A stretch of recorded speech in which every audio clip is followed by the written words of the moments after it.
الحمد للہ رب العالمین الصلاۃ والسلام علی خاتم النبیین وعلی آلہ وصحبہ اجمعین اما بعد فاعوذ باللہ من الشیطان الرجیم بسم اللہ الرحمن الرحیم قال اللہ تعالی فی سورۃ آل عمران ما كان ابراہیم یہودیا ولا نصرانیا ولكن كان حنیفا مسلما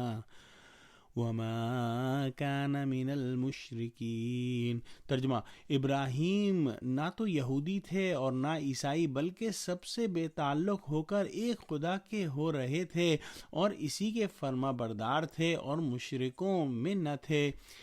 اگلی آیت میں ارشاد فرمایا ان اول الناس بابراہیم للذین اتبعوه وهذا النبی والذین آمنوا واللہ ولی المؤمنین۔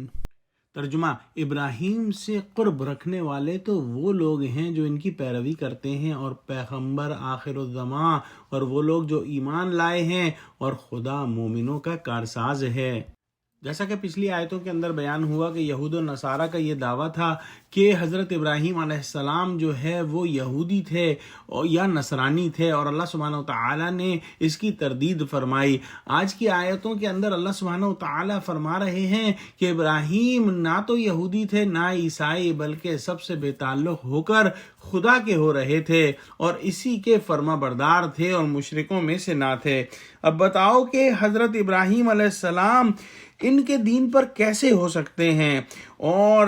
یہود و نصارہ نے تو اپنے دین کے اندر شرک ملا لیا ہے، اللہ سبحانہ وتعالیٰ کے لیے اولاد تجویز کر لی ہے، غیر اللہ کی عبادت کرتے ہو، اور ابراہیم علیہ السلام خالص توحید پر قائم تھے، وہ حق کو اختیار کرنے والے اور باطل سے دور رہنے والے تھے، بھلا وہ کیسے یہودی یا نصرانی ہو گئے؟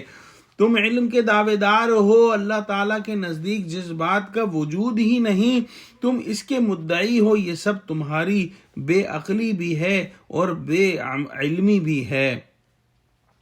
یہاں پر بتا دیا کہ ان کا جو ہے وہ بے عقل ہونا بھی ثابت ہے اور بے علم ہونا بھی ثابت ہے، کیونکہ یہ ایسی جو ہے وہ انہونی بات کر رہے ہیں کہ حضرت ابراہیم علیہ السلام جو ہے وہ یہودی تھے یا نصارہ تھے۔ پھر فرمایا کہ اللہ سبحانہ وتعالیٰ کے جو پیغمبر تھے ابراہیم علیہ السلام، ان سے سب سے زیادہ خصوصیت سے تعلق رکھنے والے وہ لوگ ہیں جنہوں نے ان کا اتباع کیا، یعنی یہود و نصارہ نے نہ صرف یہ کہ حضرت ابراہیم علیہ السلام سے اپنا تعلق ظاہر کیا، بلکہ یہ دعویٰ کیا کہ وہ یہودی یا نصرانی تھے۔ اللہ سبحانہ تعالیٰ نے ان کی تکذیب فرمائی اور فرمایا کہ ابراہیم سے سب سے زیادہ قرب وہ لوگ رکھتے ہیں جنہوں نے ان کی شریعت کا اتباع کیا، یعنی کہ توحید خالص کو برقرار رکھا اور کسی قسم کا شرک نہ کیا، اور یہ وہ لوگ ہیں جو حضرت محمد صلی اللہ علیہ وآلہ وسلم اور ان کے ساتھی ہیں، کیونکہ انہوں نے جو ہے حضرت ابراہیم علیہ السلام کے دین کو جو ہے وہ برقرار رکھا اور اس میں کسی قسم کی جو ہے وہ شرک کی آمیزش نہ ہونے دی۔ ویسے تو تمام انبیاء اور ان کے ماننے والوں نے توحید کو برقرار رکھا، لیکن اللہ سبحانہ وتعالیٰ کے آخری نبی محمد صلی اللہ علیہ وآلہ وسلم اور ان کے ماننے والوں نے کثیر تعداد میں ایسے کام کیے جو حضرت ابراہیم علیہ السلام کی شریعت کے موافق ہیں۔ انہوں نے توحید کے لیے جو محنت کی، جان جوکھوں میں ڈالی اور جو ہے قربانیاں دیں، وہ جو ہے ویسے ہی تھیں جیسے حضرت ابراہیم علیہ السلام نے جو ہے یہ کام کیے۔ ان کو تو آگ تک میں ڈالا گیا اور انہوں نے بھی جو ہے وہ وطن چھوڑا۔